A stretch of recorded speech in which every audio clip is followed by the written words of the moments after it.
Kabar gugurnya timnas Indonesia di fase grup Piala AFF 2024 masih menjadi perbincangan hangat. Media Vietnam baru-baru ini mengungkap penyebab utama kegagalan skuad Garuda. Mereka menegaskan bahwa kekalahan tersebut bukan akibat adanya kesengajaan untuk menyingkirkan timnas Indonesia, melainkan karena performa tim yang dinilai kurang maksimal sepanjang turnamen.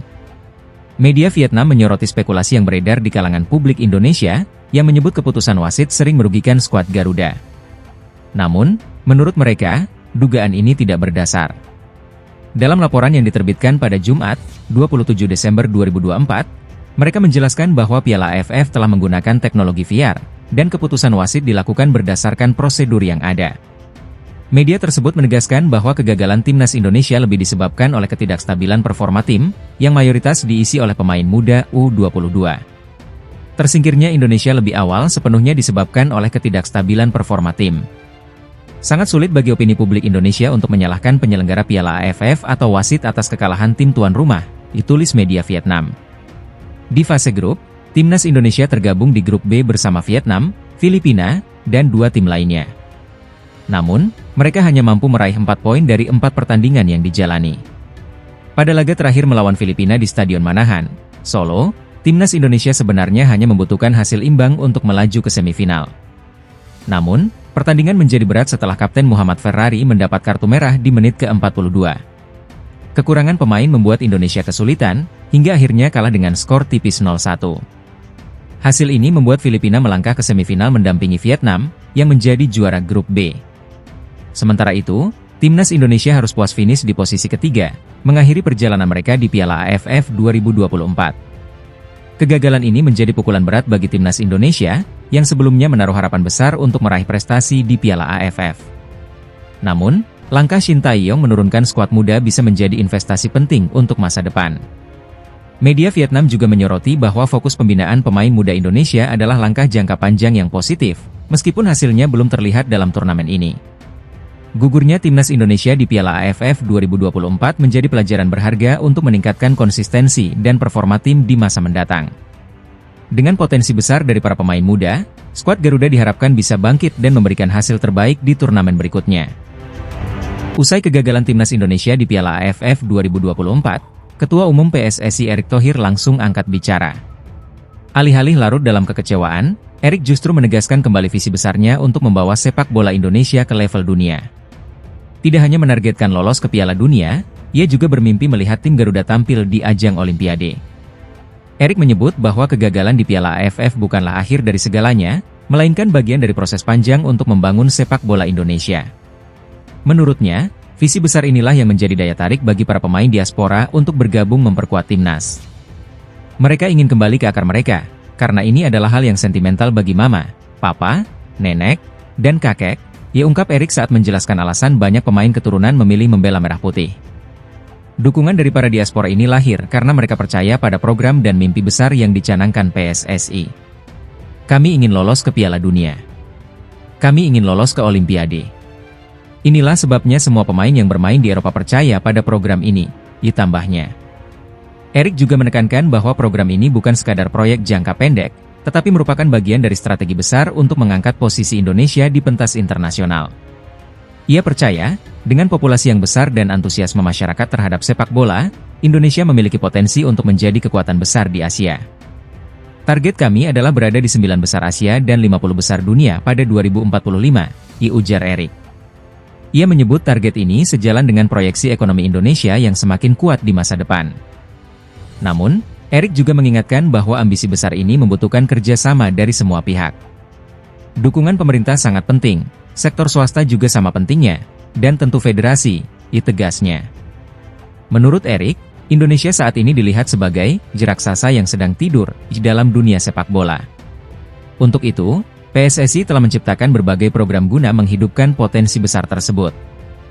Program-program ini tidak hanya melibatkan pengembangan pemain muda di dalam negeri, tetapi juga kolaborasi dengan pemain diaspora yang memiliki pengalaman bermain di liga-liga top Eropa. Dengan langkah-langkah ini, Erick optimistis mimpi besar sepak bola Indonesia bisa terwujud. Jika semua elemen bersatu, Bukan hal mustahil tim Garuda akan mengukir prestasi di kancah internasional, termasuk di Piala Dunia dan Olimpiade.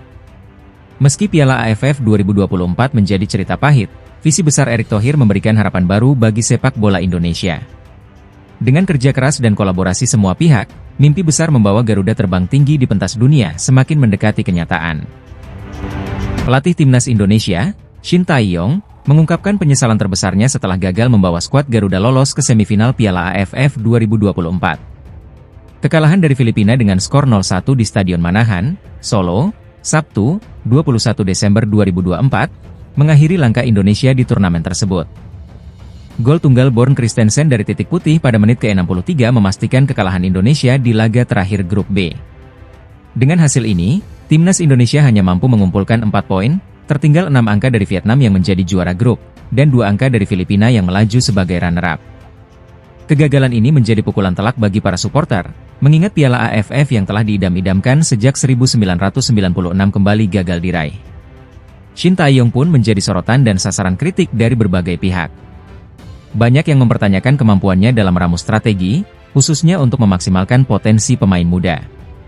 Bahkan, desakan kepada PSSI untuk memutus kontraknya mulai muncul, terutama di media sosial. Namun, Shin Tae-yong tidak tinggal diam. Pelatih asal Korea Selatan ini menyatakan bahwa kegagalan kali ini bukan sepenuhnya karena performa pemain, tetapi lebih pada kondisi yang tidak ideal.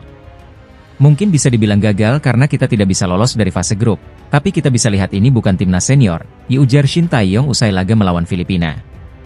Salah satu faktor utama kegagalan Timnas Indonesia di Piala AFF 2024 adalah absennya sejumlah pemain senior. Turnamen ini tidak masuk kalender resmi FIFA, sehingga klub-klub berhak menolak melepas pemain mereka.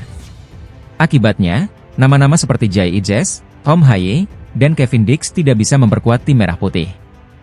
Shin Tae-yong pun harus mengandalkan pemain muda yang rata-rata berusia 22 tahun, ditambah beberapa pemain abroad seperti Asnawi Mangkualam, Pratama Arhan, Marcelino Ferdinand, dan Rafael Struijk.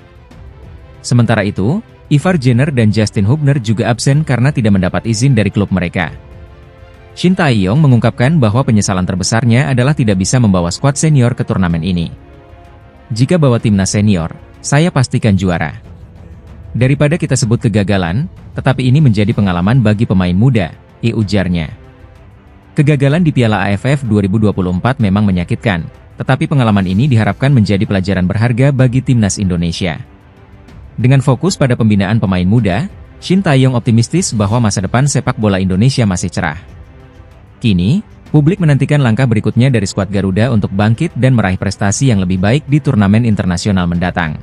Timnas Indonesia kembali menjadi sorotan setelah hasil mengecewakan di Piala AFF 2024. Pasukan Shin Tae-yong harus terhenti di fase grup usai dikalahkan Filipina pada laga terakhir. Meski begitu, Ketua Umum PSSI Erick Thohir menegaskan bahwa visi besar untuk kebangkitan sepak bola Indonesia tetap berjalan. Dalam wawancaranya baru-baru ini, Erick Thohir mengungkapkan target ambisius untuk Timnas Indonesia. Ia ingin membawa tim Garuda masuk ke jajaran top 50 dunia pada tahun 2045. Menurutnya, target ini sejalan dengan pertumbuhan ekonomi Indonesia, yang diprediksi akan meningkat signifikan pada masa itu.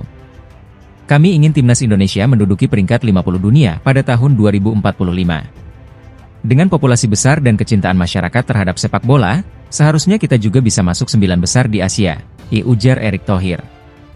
Erick menambahkan, Indonesia saat ini berada di peringkat 127 FIFA, dengan produk domestik bruto, PDB, per kapita sekitar $5.000 AS.